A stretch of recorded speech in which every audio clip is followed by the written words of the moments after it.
Welcome back. You are watching and listening to Breakfast with me, Ellie Costello, and Patrick Christie's. Yeah. Our first time working together. Oh, there you go. First time for everything. Right, OK, so let's take a look at today's front pages, shall we? The Times leads with Rishi Sunak's plans to lure early retirees back into work. Sounds a bit sinister, doesn't it? With the headline, over 50s encouraged to end early retirement. The Telegraph leads with the rise in defence spending, with an estimated £1 billion extra needed for the Ministry of Defence to avoid real-term cuts over the next 2 years. Indeed, and The Guardian stays on the topic of strikes and how unions are reportedly accusing ministers of causing festive travel chaos. The Daily Mail takes a different angle on the strikes, claiming that the NHS are wasting millions on woke non-jobs as frontline workers strike for better pay. And finally, The Mirror leads with what we can expect from Charles's first Christmas speech as king, with the headline, always close to Mama. Which is quite cute, I think, isn't it? It is quite cute, yeah. Now, time to go through the papers now, and joining us this morning, as they have been all morning, is editor of Spiked, Tom Slater, and journalist and playwright Emma Burnell.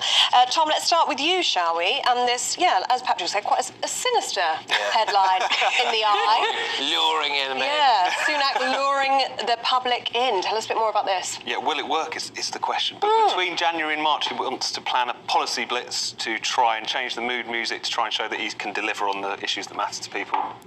But it seems quite ambitious, I think it's fair to say. Immigration, health, education and crime. He's going to sort them all out in his first 3 months of next year. But it does make you think, you know, Rishi Sunak, he's not the sort of person who sets policies racing, shall we say. The thing he has in his favour, or at least the thing he tries to put forward, is I can get things done, I'm a technocrat, I can deliver whatever. And yet at the same time, we all know that not only given the short space of time he has to turn the ship around, but also because of the fact that him and his chancellor have imposed on themselves incredibly tight rules which, you know, restrict their room for manoeuvre. What will this even materialise into? None of that's really obvious at this point.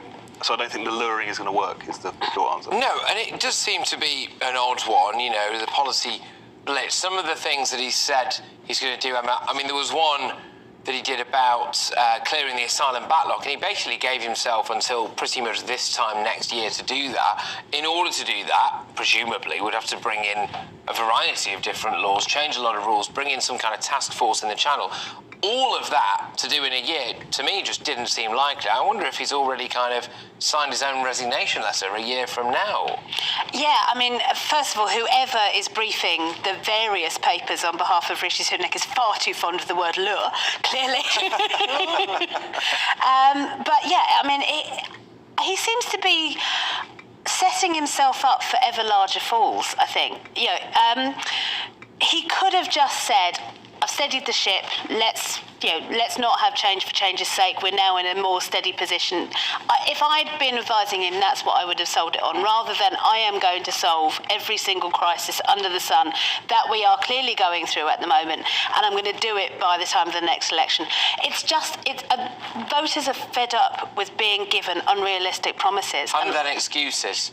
Yeah, and exactly. Then excuses. And, you know, people did have an idea, of course, obviously, well, COVID, that was unexpected. Ukraine, well, that was unexpected. Yeah, OK, we appreciate all of that, but I think at some point people want to see something done, don't they? Yeah, absolutely. And I think it's also, the public are aware that the reason that we went into COVID and the energy crisis in a worse position than others was because of some of the things that had come before. You know, lots of cuts to the public sector meant that when the public sector was really challenged, it wasn't strong enough.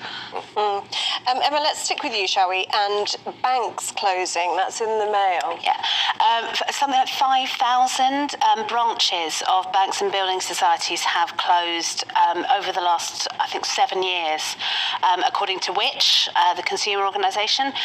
Now, we are managing our money differently. I do all of mine on an app. In fact, in the green room just now, I had a charge from Amazon I didn't know I'd had, and I had a whole conversation with someone to work out how. But there are lots of people who can't do that, and we do still need to have access to those services for those people. We need to have access to free cash points, not the ones that charge you £3 or £4 to take your own money out of the bank.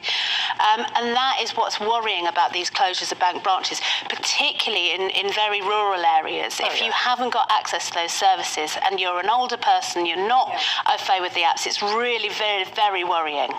Yeah, indeed. And Tom, sometimes as well, the elderly can be harmed by this kind of stuff. They tend to quite like, I'm generalising here, they quite like a bit of cash in their pockets, don't they, as opposed to actually maybe using the technology, etc., to do it. I mean, is this? I know you take cash home in wheelbarrows. You don't need to go.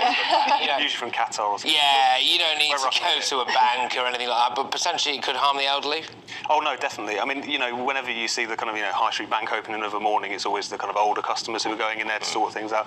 Even if you're of a certain age, kind of telephone banking doesn't work for you necessarily either. So actually having those abilities, of course, I think as the years go on, older generations will get more tech savvy. You're already starting to see that, but there is a limit to that. People do need face-to-face service in many cases, and that's never really going to change. And it's difficult now. I mean, even I had a cheque last week that I had to cash, and getting to a bank, first of all, it was about 5 miles away, and then the times, it's 9 till 3. Bank Yeah. That annoys me, though. Yeah, crazy. So it's all this my money in accessibility there, thing. you won't even open. And you can't get to it. Can't even open. Yep, Anyway, moving difficult. on, pubs, Tom.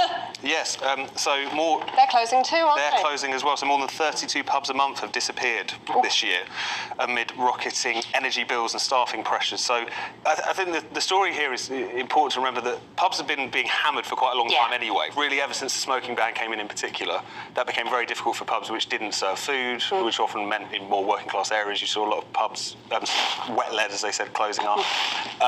Increasing pressures, coming from councils, all kinds of a kind of perfect storm. And then of course we got lockdown, then of course we got the cost of living crisis, now we've got energy crisis and so on, really kind of supercharging all of those long-term trends, which could really lead to so many pubs just disappearing for good, really, because especially once a pub kind of disappears, it's very unlikely that someone will then later buy that out and turn it into one. They're usually gone for good at that point, turned into something else. So it's something that I think has crept up on us a little bit, but in the next few years we'll definitely start to feel that and see that. I wonder if it's any coincidence, Emma, that I have stopped drinking and now 32 pubs a month. Well, no, I've been dry for nearly 2 years, nearly 18 months now, and I think I may be solely responsible. Between the two of you, you've got them all out of business. What else have we got, Emma? We've got Mark Zuckerberg. So Mark Zuckerberg has settled a class action suit around the misuse of Facebook data, alleged misuse of Facebook data by Cambridge Analytica. This is a big scandal a few years ago. Cambridge Analytica were harvesting Facebook users' data through those dreadful quizzes that everyone used to do. Which character in Friends are you? Which Sex and the City woman are you? All of these things. Which one were you, Patrick? Oh, you know. Yeah, Patrick. I was the Scouse one. Samantha. A bloke in my ear has just got Samantha far too quickly. Anyway. But we're joking, but actually lots of people's data was harvested, and there were strong allegations of misuse of that data. Mark Zuckerberg and Facebook have now settled. They've not accepted liability, but they have given quite a lot of money to the people who were suing them, which I think is an important thing to keep remembering, that these things, our data is important, our security is important, and we should have more control over what happens with it and more understanding of how. And I think the idea that we all read those service user agreements that 60 billion pages long, we need much more clarity. Yes. We do. Tom, let's have a look at the Royals. We've been talking about them this morning. Obviously, the King's speech tomorrow at 3 p.m. There's a lot of family drama going on behind the scenes, though. Harry and Meghan, but also Prince Andrew. And the Sun says Charles has kicked him out. He has, and we all reach for our tiny violins. But yes, he's losing his office and staff that he did have within Buckingham Palace. Given the fact that he's long stepped down as a working royal, why he needs an office and staff will not be obvious to many people. But it's still that, I think, Charles in particular, but even beforehand, there was this, desire to kind of put a lid on the Andrew business as much as they possibly could after he paid the millions of pounds in payout to a woman he claims to have never have met. And since then, there's been that kind of striking that balance, it seems like, of keeping him at the family dues. He's going to be at the Christmas lunch tomorrow and so on. Everyone's got an awkward uncle, Exactly. No more awkward than Andrew, I'm sure. But at the same time, when it comes to the official duties, when it comes to having an office and so on, just very ruthlessly, no more. So that seems to be what we're seeing here.